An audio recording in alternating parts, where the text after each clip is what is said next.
श्री शिवाय नमस्तुभ्यम। आप सभी शिव भक्तों को मेरा प्रणाम। हर हर महादेव। आज 6 जनवरी को कोंकणी बलौदा बाजार में गुरुजी पंडित प्रदीप जी मिश्रा द्वारा वाची जा रही श्री आशुतोष शिव महापुराण कथा के 5वें दिन की कथा आज पूर्ण हो चुकी है। आज की इस वीडियो में हम आपको आज की कथा में गुरुजी द्वारा बताए गए सभी उपयोगी व्रत उपायों और जानकारियों का वर्णन करेंगे।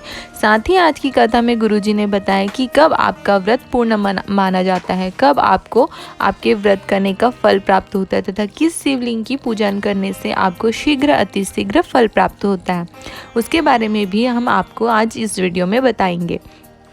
जिससे अगर आपने आज की कथा नहीं सुन पाए हो, आपको आज की कथा की संपूर्ण जानकारी इस वीडियो से मिल जाएगी और आपको आज की कथा का रसवादन करने का फल इस छोटे से वीडियो से प्राप्त हो जाएगा। तो चलिए वीडियो को शुरू करते हैं। साथ ही वीडियो के अंत में हम आपको गुरुजी द्वारा गरीबी को दूर करने, धन की कमी, धन की तंगी को दूर करने के लिए, अपने आर्थिक स्थिति को ठीक करने के लिए पीपल के पेड़ वाला उपाय बताएंगे। यह उपाय आपको कब करना है, कैसे करना है और कितनी बार करना है, इसकी भी जानकारी हम आपको वीडियो के अंत में देंगे। तो आप वीडियो को पूरा देखें। तो चलिए वीडियो को शुरू करते हैं। कथा को शुरू करते हुए गुरुजी ने कहा कि कई लोग ऐसे होते हैं जो कथा में आते तो हैं लेकिन उनका मन लगता नहीं है कथा में, इधर उधर के बारे में सोचते रहते हैं। तथा दूसरी तरफ ऐसे भी लोग होते हैं जो कि कथा पंडाल तक पहुंच तो नहीं पाते हैं, दूर रहते हैं, दूर से ही कथा सुनते हैं पर कथा को बहुत ध्यान से हृदय से सुनते हैं। तथा ऐसे सुनने वालों को, ऐसे हृदय से मन से सुनने वालों को ही कथा का फल, कथा का सुख प्राप्त होता है। साथ ही आज छिरछिरा पूर्णिमा के दिन गुरुजी ने बताया कि अगर आज आप छिरछिरा के दिन एक मुट्ठी धान भी दान में देते हैं तो याद रखना कि इस दान से सिर्फ आपका कल्याण नहीं होता है बल्कि आपके पूरे परिवार का कल्याण होता है। गुरुजी ने बताया कि जैसे माता द्रौपदी ने एक चावल के दाने को देकर दुर्वासा और उनके साथ ही ऋषि मुनियों का पेट भर दिया था, वैसे ही आज छिरछिरा के दिन अगर आप एक मुट्ठी चावल या दान देते हो तो वह आपके साथ पीढ़ी को तार देता है, यह निश्चित है।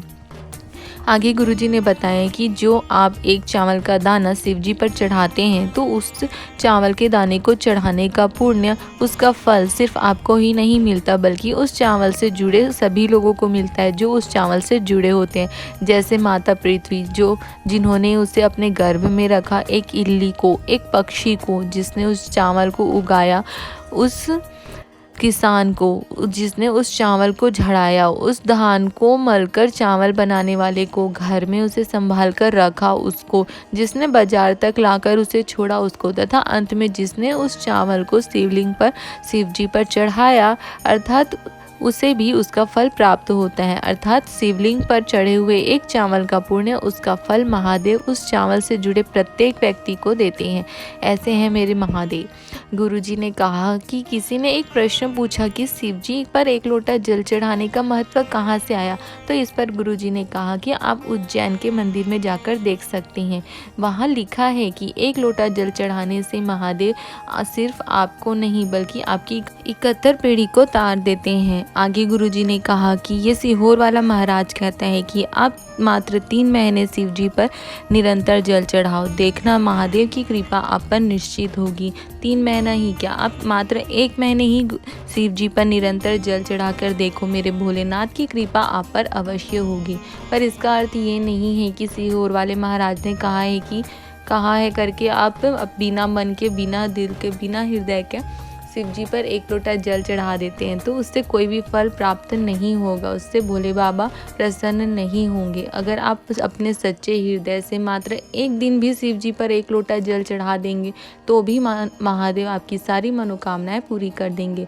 बस आपका शिव जी पर विश्वास, आपका भरोसा अटूट होना चाहिए। कथा में आगे गुरुजी ने बताया कि जिस प्रकार आप कोई ज़मीन या घर लेते हो तो जब तक आप उसकी रजिस्ट्री नहीं करा लेते हैं तब तक वो आपका नहीं होता है, वैसे ही जब आप पशुपति व्रत कर रहे हो, 16 सोमवार, एकादशी, सोमवार व्रत, वैभव लक्ष्मी या जो भी व्रत आप कर रहे हो उसका फल आपको तब तक नहीं मिलता है जब तक आप उसका उद्यापन नहीं करा लेते।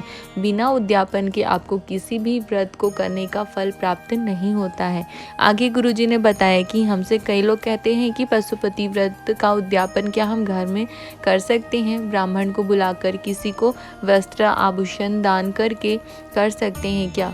तो इस पर गुरुजी ने बताया कि हमने कभी भी इस चीज़ के लिए मना नहीं किया है, आप ऐसा कर सकते हैं, आप घर में बुलाकर भी ऐसा कर सकते हैं। पर आपने किसी को घर में बुलाया तो वे आपसे पूछेंगे ही कि ये किस चीज़ का उद्यापन है, आपने इसे क्यों रखा था। लेकिन जब आप मंदिर में 108 फूल, 108 मूंग या चावल या कोई भी 108 चीज़ शिव जी पर चढ़ाते हैं, 1, 11, 21 अपने स्वेच्छा से जितने भी नारियल आप शिव जी को दक्षिणा में देकर भी आप अपना उद्यापन पूरा कर सकते हैं। इससे आपको कोई भी कुछ भी नहीं पूछेगा।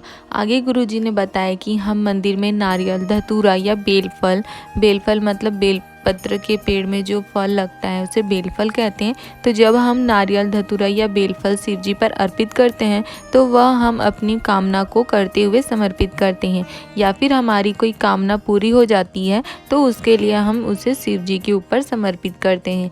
आगे गुरुजी ने बताया कि अगर आपका कोई विशेष मनोकामना हो या आपका कोई मनोरथ हो तो आप उस मनोरथ को बोलते हुए शिव जी पर एक धतूरा समर्पित कर सकते हैं। अगर आपकी कोई भी विशेष मनोकामना हो, कोई बहुत ज़रूरी काम हो जो बहुत टाइम से नहीं हो रहा हो, जो भी आपका मनोरथ हो, आप अपने मन में रखते हुए शिव जी पर एक धतूरा चढ़ाते हुए भी उसे कह सकते हैं। कथा में आगे गुरुजी ने कहा कि ब्राह्मण और जजमान दोनों में एक भाव तो होना ही चाहिए। ब्राह्मण भी संतोषी होना चाहिए और जजमान भी संतोषवान होना ही चाहिए।